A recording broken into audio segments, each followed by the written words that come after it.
not be with Wolf because he's still recovering at the veterinarians, but Wolf's brought along another great advocate for pit bulls and rescue dogs named Johnny. So we appreciate both of you being here.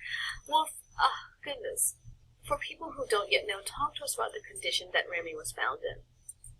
Remy was really in bad shape. What had happened was he was in his last fight that day, or a couple hours before. But he had had a very bad infection from even a previous fight from that. So he was in very bad shape when I picked him up. He was ice cold. His temperature was so bad so low he couldn't even register on the thermometer. His heartbeat was so weak that they couldn't get it on the pulse machine. And I rushed him to the hospital, not thinking he was going to make it. Part of that is I don't think that any animal should die like that, especially without a name. So that's Remy came to my mind. I heard him coughing and heard him having a hard time. So I named him Remy on the way to the hospital. And Remy's story is not isolated, right? Does this happen often, just discarded because they can no longer fight and make these people money? Yeah, that happens all the time. That's exactly what they're there for. They make them, they fight, they make the money, and when they're no good anymore, they throw them out. And, Remy, as sad as it is, he was at least fortunate enough to get to us so we could help him. A lot of them don't make it to the street to get help. We hear so much about pit bulls being stereotyped and it's classified. What is it about pit bulls? We need to think about them as very vulnerable to becoming fight dogs. It's not them, it's people, right? Talk to us about why pit bulls suffer in this way so much. Pit bulls are very eager to please their owner. They'll do anything to please their owner, and they're very tenacious. So they have a lot of drive. They have a lot, which makes them excellent dogs as well. It's how you train them. But they will. They'll do what their owners want them to do, and they'll do it consistently as long as their owners are happy with them.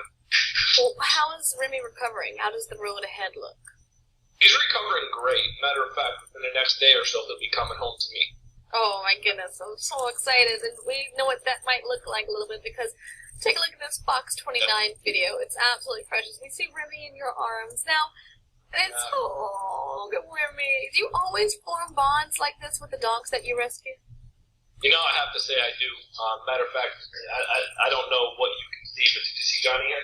Oh, yeah, I can. Talk to us about Johnny, too, because this is a special one. Oh, Johnny. Yeah. He was a fighting dog as well. Matter of fact, we were turned on to him fighting by somebody selling him on Facebook as already a winning dog, and they were selling him to whoever was going to pay the highest. Oh, and how much are we talking about here? How much is the life of a fighting dog worth? Well, it's really not the fighting. That's a long story, but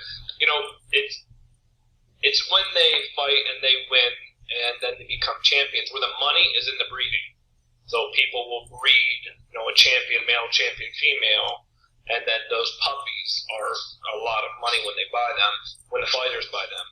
Now, each of these fights, when you get into professional fighting, they could be hundreds of thousands of dollars.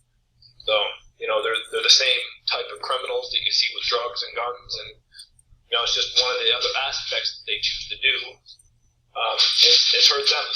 I've never been able to figure out why, anybody could hurt an animal.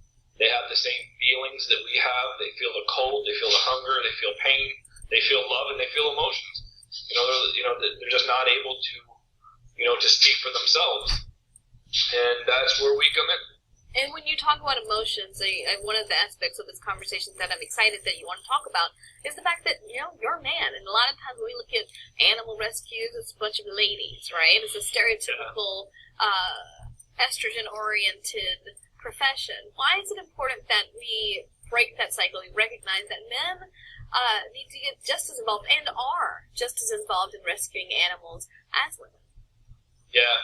I'm not certain why it is that way. I can tell you when we first started our Facebook, which is 160-some thousand people at this point, 99% were men.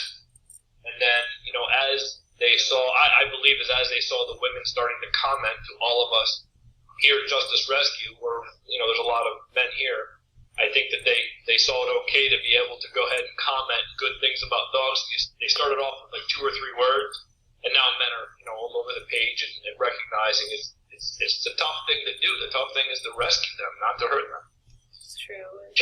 We're glad that you've got Johnny right there with you. We can't wait for Remy's recovery, and they're just the tip of the iceberg, and we're so grateful that you're able to join us. Yeah, your work is incredible and extremely important. And all of you watching, for more information on Float's work through the Justice Rescue, check out their Facebook page and our resource well. Now, normally when you think about going on adventures with your